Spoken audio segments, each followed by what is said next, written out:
Hi there and welcome to Have a Seat. I am your host, Manny Rodriguez, and I am so excited about today's episode.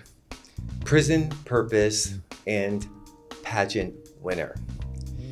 In life, some of our most challenging stories can bring us the most unbelievable purpose. And today's episode is going to prove just that. My guest today is someone who I've known for decades, who I know intimately as a friend, as a colleague, someone who I admire, someone who's an inspiration to so many, someone who is a leader in our community. And I probably need 5 hours to sufficiently speak with this person about their life and about the things that have motivated them to really create change for themselves and so many others. But we do have limited time, but I am so excited to invite my guest today, Anil Patel. Hi, Anil. Hi, Manny. How are you? I am fantastic. Oh my God, I can't believe this is happening. We've known each other since the 90s. Since the 90s, for 3 decades almost now. Yeah. And there are so many things that we could talk about, but I really want to talk about the period when I sort of disconnected from you in a way, just simply because I moved away and you were in Los Angeles doing your life. And so much happened in between that and then when we reconnected again. And so much has happened in the last 20 years that we've known each other. And so I really feel like there's so much ground to cover, and I'm looking a little balmy just because it's warm. It's warm in the studio it's today. 95 outside. Yeah, it's warm in our studio here today, and I didn't want to have a buzzing sound of air conditioning because Anil Patel, also known as Chanelta, would never be having that. So I want to frame our talk today really around that period where we sort of lost contact with each other. And when I met you, I think you had just graduated from UCLA, right? Yes. Right, and you had you majored in psychology. Was that your major? I majored in psychobiology. Psychobiology, and you were working in fitness, and I always remember you as this really sort of vibrant and alive person who always had this amazing, great set of friends, and you would come to the club. This is when Eddie X and I were doing the club, and I only had great memories about you, and then there was this thing that happened, right? We met. I had just gotten out of UCLA. I was working in fitness. We had a lot of similar friends, Madonna Grimes, Todd Tramp. We had a lot. We were doing a lot. You bringing your level of talent with clubs to what we were doing at the gyms, and we did a lot of co-branding stuff, and life was taking off for me. The fitness career was taking off for me. You moved away, and then drugs and alcohol really sort of took over that part of my life, where it was something that was so minor when I knew you, just like recreational drug use in the club scene, but still managing things that truly made me happy, which was my fitness career. Right. But that period when you left, I think I just sort of, for me, the trajectory of my life changed where it really went dark. And it was really, drugs were a major part of my life. And anything that truly mattered that brought me happiness. I loved fitness. I loved teaching aerobics. I loved doing all of those things. But with addiction, my disease just took over. And then all of those things were kind of pushed to the wayside. Friends, family, business. And it just got darker and darker for me. Right. So I want to talk about, let's talk about that time frame from when it all started to get really dicey to when the judge looked at you and said, Mr. Patel, I've had it with you. Tell me a little bit about that. So there were many judge moments with Mr. Patel. Right. Being arrested and showing up in court became normal for me. I was trying to present in front of the judge someone that was not who they were looking at. And it was very obvious by the way I looked. No amount of dressing in designer suits or or trying to show up when I was sweating like a mess. They probably just saw the look in my eyes of desperation that I couldn't see at that time. Mm-hmm. So no amount of going to court, seeing a judge where it was like, you're court ordered to rehab. You have a choice of either going to A or B. That was one of the latter judge visits. And they sent me off to Acton to rehab. I remember, though, I had a week to turn myself in or get checked in. But there wasn't a bed available. So I went back to court, and he was furious. He's like, what are you doing in my courtroom? And we called Acton, and they said, no, he has a bed available the following week. And so there was a lot of that, and despite everything that was going on in my life, there was always a part of me that, even though I was breaking the law and doing illegal stuff, there was a part of me that always tried to be responsible. Like, I wanted to show up and do what the judge asked me to do. When I went to rehab, I showed up like it was going to school, like, I'm going to do everything they asked me to do. Even though maybe the seed was planted for something different in my life, I still didn't realize what a mess my life had become, or was willing to look at the mess that I was willing to become. When you went to rehab that first time, were you able to connect the dots in that you are powerless around all these things? Absolutely not. Right. So you went to rehab and a seed was planted, but probably the most important seed, and that is that you were powerless over these things that you created in your life, and the unmanageability has put you in front of a judge several times and in treatment, but it didn't connect yet. So what happened that led to that last time where that judge said, you're done? So, that Acton stay was in 2003. Right. I just showed up and did what I wanted to do there.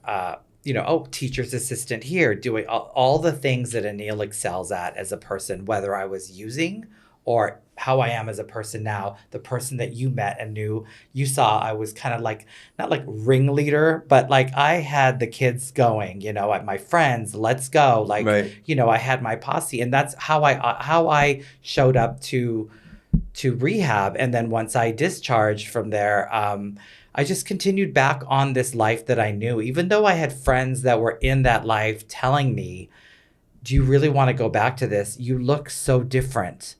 I couldn't understand those words. Right. I could not understand those words. But today, as a sober man, when I see that in others around me, it hits. I'm reminded of those conversations of people in my life.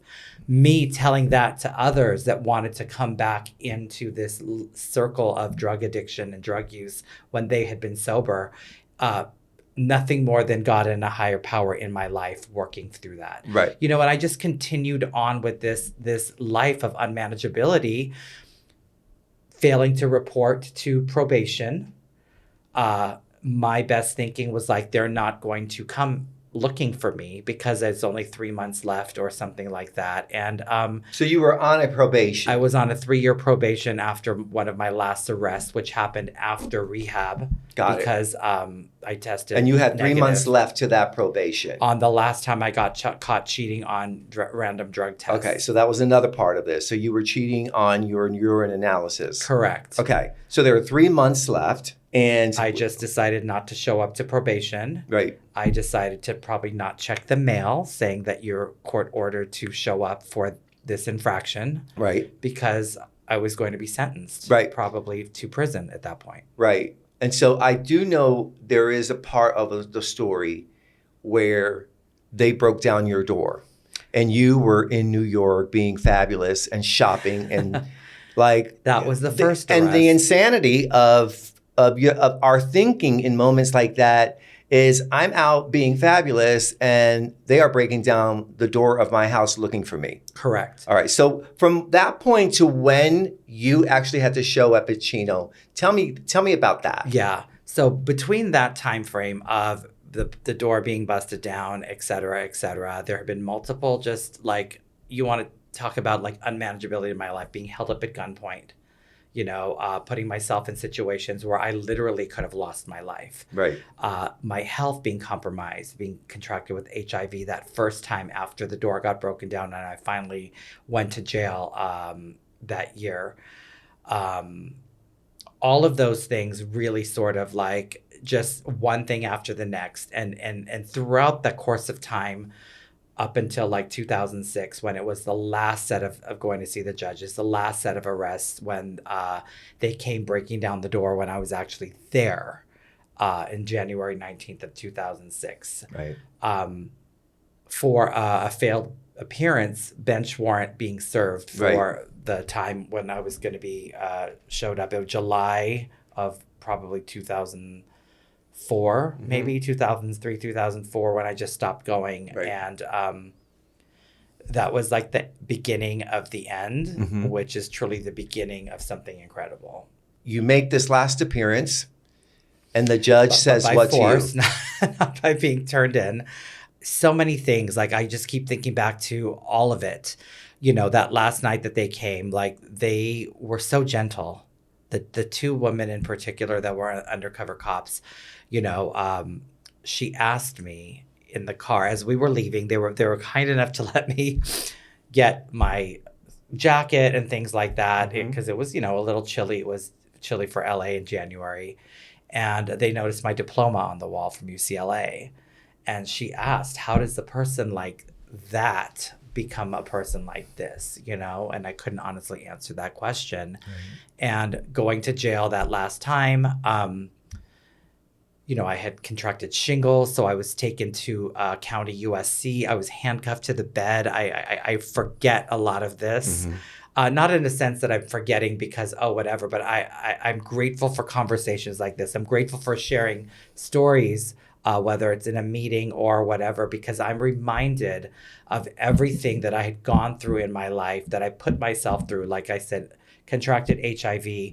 I almost went blind because of the CMV where I was, under 100 T cells at one point. Right. And when I finally was arrested that last time and I ended up going to prison, it was 18 T cells and looking at death's door, hospitalized twice for dehydration and all these sort of things that I was putting my body through because I wasn't taking care of myself. Right. Because drugs were more important for me. And there is a distinction between jail and prison. Correct. Right. Men's Central Jail, local here on Bouchette, where I do a panel once a month today. Right. Versus the federal system, which is the state system, was prison. And it's two very distinct things. That January, when they arrested you, they broke that door down and the judge said to you, I am sending you to Chino for 9 months. Correct. It was, you have 2 cases now, so that's 2 different strikes against you. They put all the felonies together, lined everything up. And he said, we're going to put this as one case. They were very kind about it. And they sentenced me to 18 months in prison. Wherever that prison was going to be at the time, I didn't know. And what you do is you sit there and you wait for your number to be called at night. So I believe it was in February, a month later, was my sentencing. And I remember this from my attorney, and he was so clear about this. He said, if you do what they ask you to do and you get out and you go back to this life of dealing drugs, because it wasn't just for using, it was a case for, for sales. So there was so much product that they found on me. It wasn't just like, oh, this person has drugs and they're an addict and they're using. Right. No, you have intention to sell, and it becomes a different thing altogether. Right. And he said, you're looking at 12 years. Wow. To much longer if this happens. If you don't feel that you can do this when you get out of here, you really need to think about it. Right. There were people in my life that was there not just to help me out in the court system, but they were really like saying, look, this is what you really need to do. This is a wake-up call, right? And I don't think I really understood much of that until I ended up finally landing where I landed in prison. Right. So you get to prison. Yeah, so Right, that and- was in like May. So literally from February till May, I'm waiting every night for them to call my name. And then there's a way I think the officers can check to see whether your name or number has been pulled or flagged Right. to get ready to go. You don't know where you're going. Right.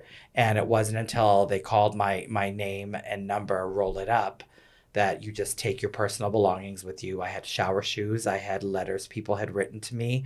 I had a Bible. Right. And I rolled it up at like midnight. And then by 6 a.m, I'm shackled, hands and feet, walking like an animal to the bus. They had marked my arm K11 for being gay. I didn't realize. I thought, oh, they're going to separate me. I thought like they do in Men's Central Jail. And that's not the case in prison. So everyone was like, what the F does that mean? And this and that. And it was really sort of like, I really started thinking like, wow, this is your life. Right. This is your life. So you're shackled up. On a bus. I was told as we were getting on the bus, we were going to Chino. It was probably the first time I saw sunlight in months. Right. They never let us out on the roof. They never gave us gym time or whatever Right. they wanted to call it. We were like in our cells, fluorescent lighting the entire time. Right. So it was You so were early. caged up, basically. Then you have to be they do an administrative. So what happens when you go, like we distinguish between the jail system and the prison system. Right. So when we finally got to Chino, Mm-hmm. they strip you down. They take you out of the shackles. They put you literally in a cell that's like a cage with metal benches. You strip everything down. Everything belongs to the state. Your underwear, your clothing, if you have socks, unless it was your own personal item like my shower shoes. So I was sitting there in a cell, then handcuffed at that point, not completely shackled, just handcuffed with my property, naked in a cell full of other people, like you can just tell they were like gangbangers. It was scary. Right. And everyone was asking, what does that mean on your arm? Why did they mark you? And I was not going to say, oh, because I'm gay. Right. I know that you have an extremely close relationship with your family, and they mean the world to you. Yes. Where were they during all this?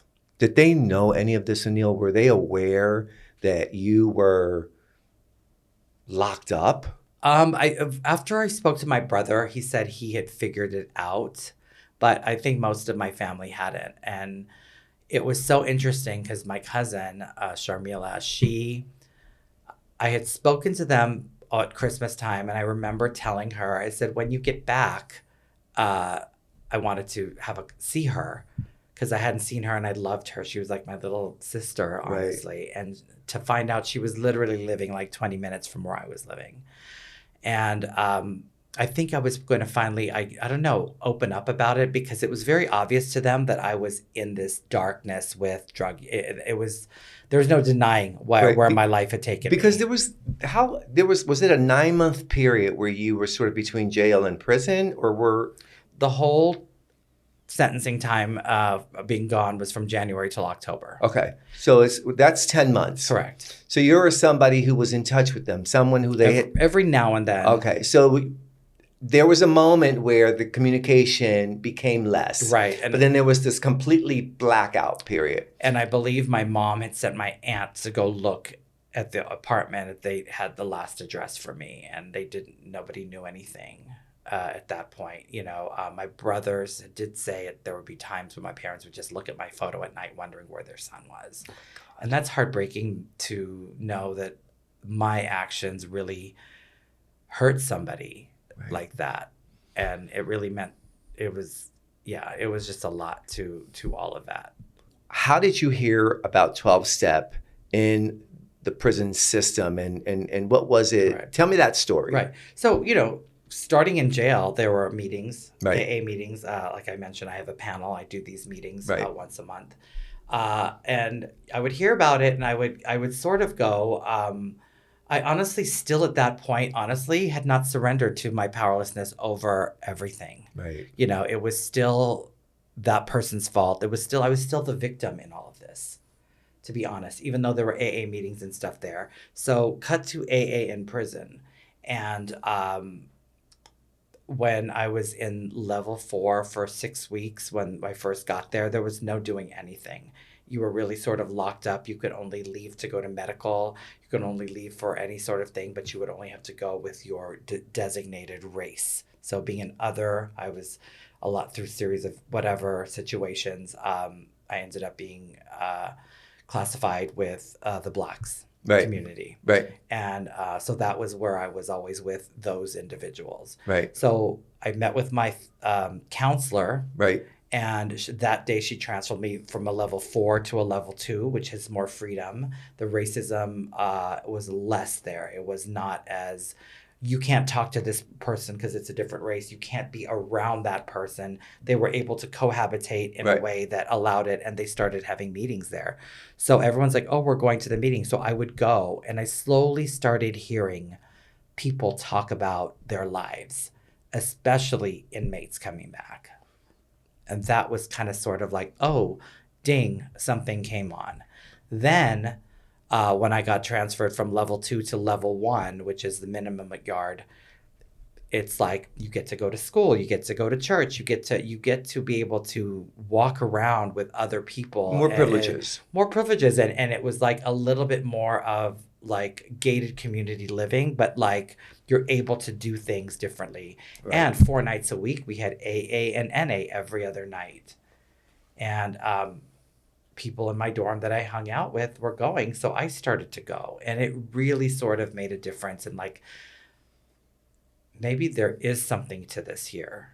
You know, maybe there is something to what brought me here. Because when you're locked up in a cell, when you're not able to early on do anything, you're stuck with you and your feelings. And I was really able to start thinking about my family, thinking what was going on. What if, you know, my friends are not far away in Palm Springs at this time of year. There's events going on that I used to go to. Right. I would think of all of these things that were no longer a part of my life because of my choices. Right. So that coupled with actually hearing people come back and starting to feel alive again in a different sort of way from the messaging that was coming through, not just with AA, but I go to church. I love church. Church has been something that has been kept me grounded in my life. And I think it's coupled perfectly for my sobriety for myself. Yeah. And so I would go to AA, and then I would go catch the tail end of church each night. The 4 nights a week, we were able to do that. Wow. That's amazing. What a miracle, huh? Yeah. What a miracle. So did anyone visit you while you were there? Because to just be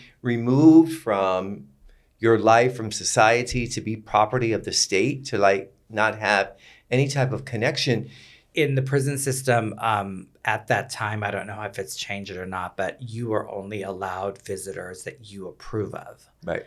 So 2 people that I was in contact with letters and et cetera, I gave them permission to come see me. Other friends had found out where I was and had tried to come, but they weren't on the list, for lack of a better word. Right. There's always a list, I guess, in my life. Mm-hmm. And they were turned away. Also, I had a really, really dear friend of mine who was so generous financially with me, helping me with so many things. And I am eternally grateful for him and his generosity at the time, because looking back at it, it really helped me survive differently. Mm-hmm. Having funds, having able to do things had helped cover the restitution, so I didn't have to owe anything when I left there. So when I left there October, I was able to leave and without any debt to them other than the 3-year tentative parole that I was going to be on. Right. And the check that they gave me, I think was like $200, the gate money to leave. Yeah.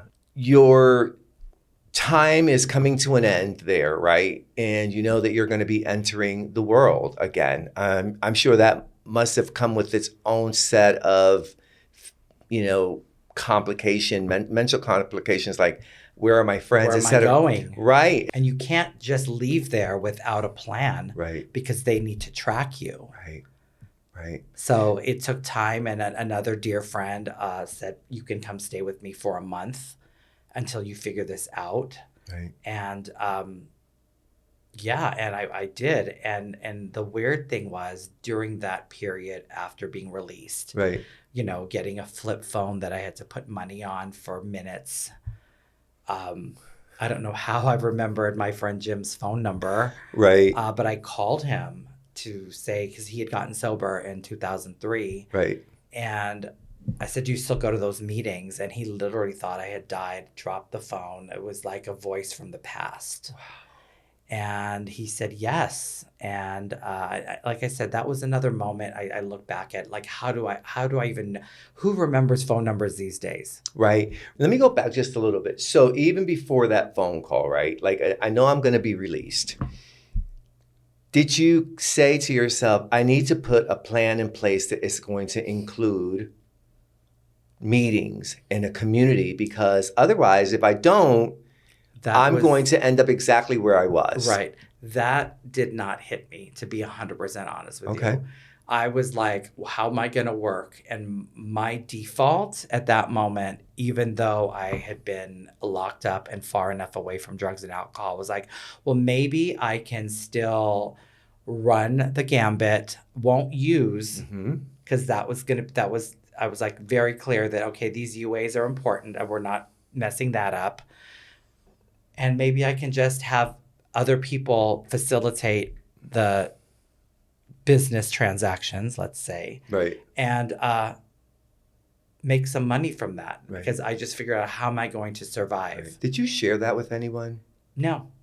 It was just all in my mindset until that moment when we left. My friends picked me up in my fabulous fur parka that everybody knows about. Even though it was like 100 degrees out, I just felt like it was something that was mine after not having something that was mine for a long time. And we were leaving the prison.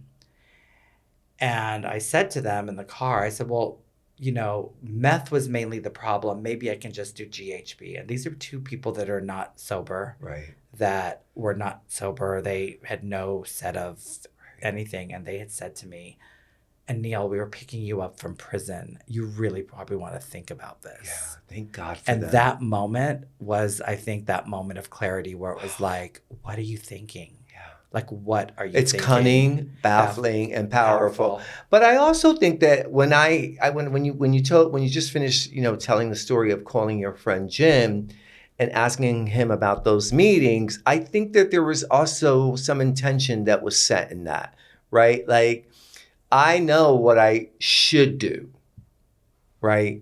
But then there's this other life that I'm very familiar with. And we're always, just as human beings, going to gravitate towards that. I think even if we've had some really, really hard experiences, but thank God that your friends were like, what are you thinking about? Are you crazy? And that you heard it. I did, because I always knew better. How do you think this whole experience has shaped your purpose in life? I truly think it set me free in many ways. The work that I've done on myself has allowed me to love myself today and not worry about things. Even the small steps early on, like I would never go anywhere by myself to meet anybody unless it was something, you know, not so. Right. Yes. Got it. I get it. At that. I get it. But like even going to the movies or going to dinner back in the day was always like, you had to come to my house first or we would meet and I would go. I would never go anywhere by myself. And then I started going to meetings by myself. Like after that first time that Jim and Scott picked me up and we went to a meeting. And then it was like, oh, meet me at Hayworth. Or meet me at the MCC church when it was right on Santa Monica Boulevard. And I would walk to the church by myself and go in there and sit and just like raise my hand. I just started doing all of these things alone, which I think allowed me to really stand on my 2 feet instead of having to be carried all the time, if that makes sense. It makes total sense. It makes total sense. So you got to know who you were and you were willing to be uncomfortable. I was very uncomfortable. I could barely look at people. I mean, even like I think when I re-met you that first time, Right. and I still remember when you Yeah. came into the kitchen at Hayworth, in my fur parka, and here we go. I was like, Anil. Yeah. And you know, and then the rest is history in a way, right? Right. Because then, you know, then you went to sober living, etc. So I know that your life has been filled with being of tremendous service, right? In so many different areas of your life. And you're the great documenter of, you know, every party. If you're having a party and Or an event, and you want to make sure that if the photos are going to be taken, make sure to invite Anil.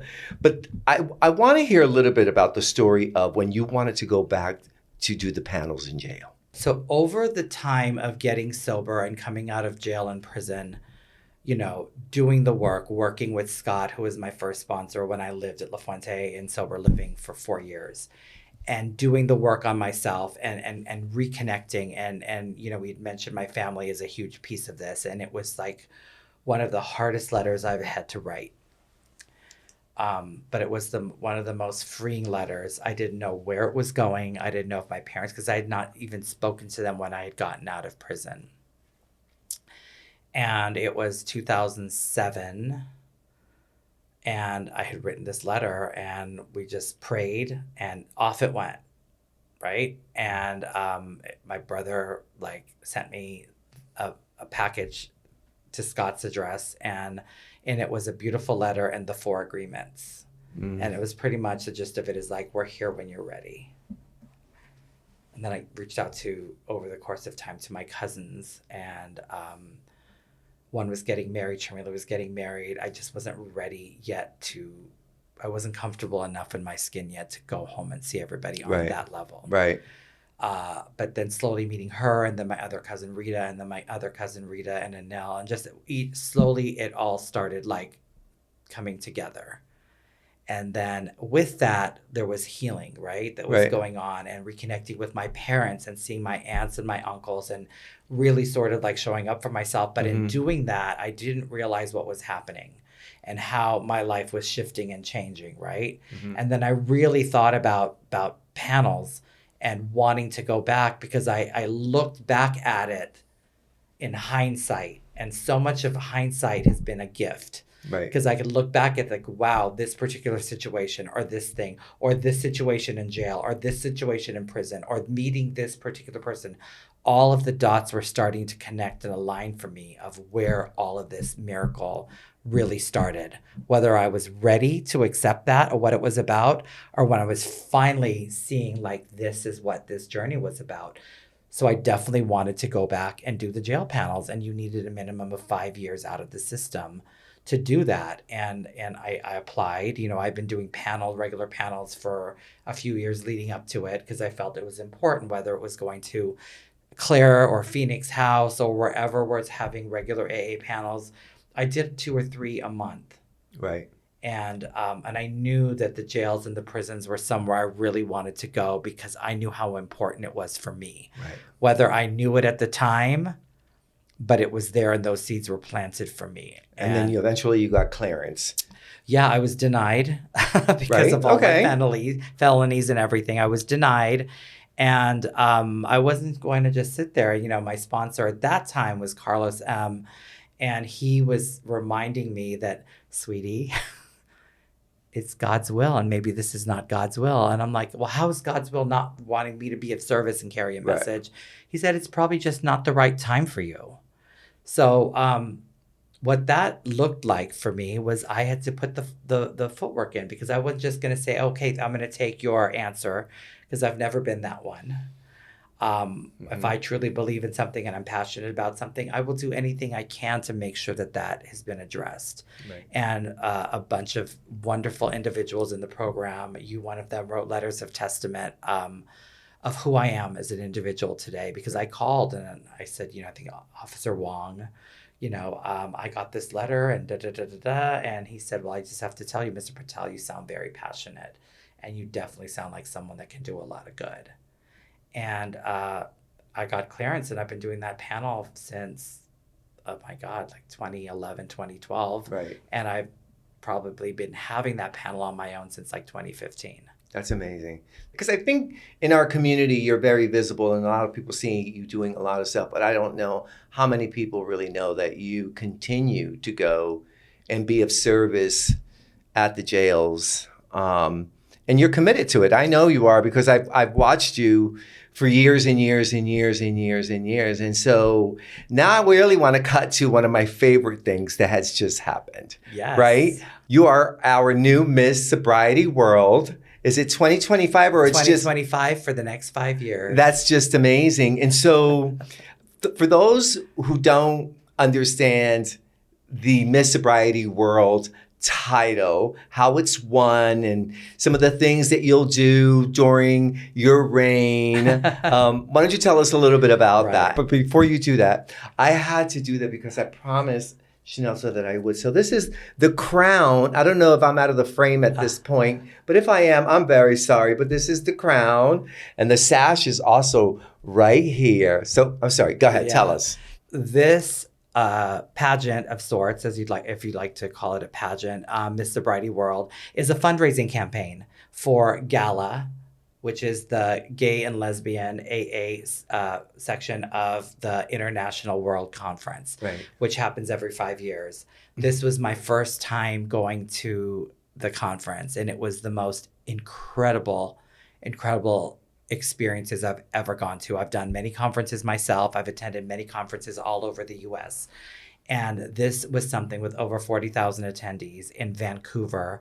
You know, getting to Vancouver was a whole other story. Right, because you had to make sure that you had clearance to leave the country and come back in. And I did all the paperwork, but nothing was approved. And I was just rolling the dice and hoping that there was going to be no issues, and there weren't. But going to this conference with so many people, seeing like thousands of people ranging in all ages, the younger kids excited about being there, seeing people with 40 plus years of sobriety. I met the most beautiful woman. Her name was Miss Betty from Fresno, California, 37 years sober. We were just walking on the street. We were going to eat lunch, and she had us sign her little book, and we took a photo with her. But like seeing people with long-term sobriety, truly happy, joyous, and free, there was nothing like it. Like I have goosebumps right now remembering how incredible it was. Being in a stadium that Taylor Swift performs at, holding hands with people, saying the Serenity Prayer together.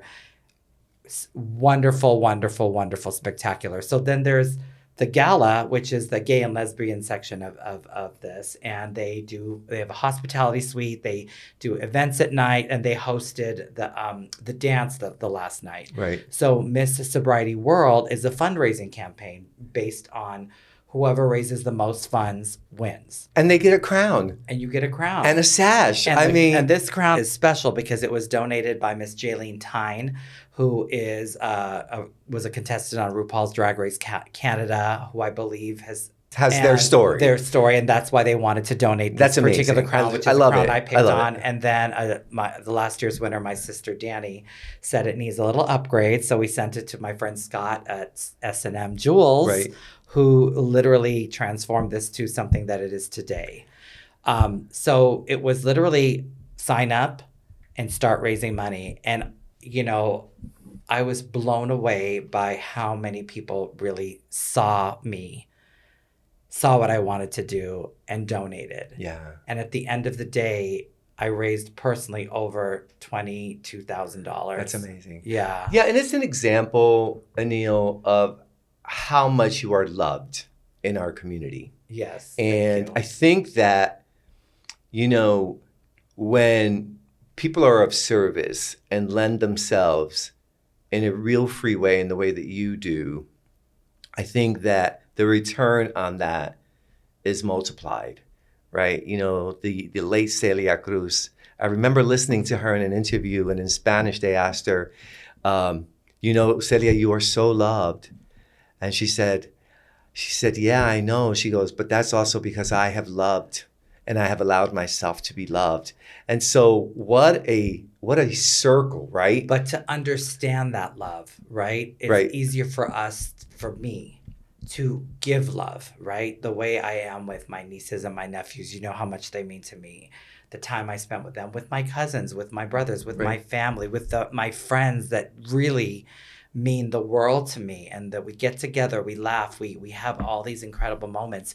But giving it is one thing, and learning to receive it is another. And like you said, that full circle moment really came to light with this crowning moment, as they Right. would say, for me. And all joking aside, yes, you know, when Chanelta is on and doing her thing at Best in Drag Show and all of these sort of things, she's doing her thing and having fun. And truly, my heart is giving back. It's giving back and expressing myself in a way where it's truly not about ego for me. It's truly about me spreading love, light, and joy. And I see how that lights up the room.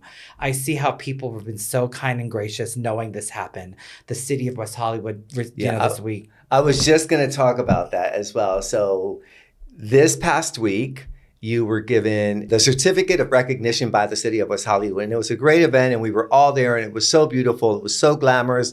You looked stunning. And, you know, to sort of just close this out with that. So when we look at the story from the beginning and sort of like this unmanageability, right? This really bright, promising young person who graduated from a top school, and then this whole thing just happens, and there's suffering in that as well, because to be in a system like that is tough. But then to come out of that and find your purpose, right? To share your purpose and to bring so much joy and love and light to so many people.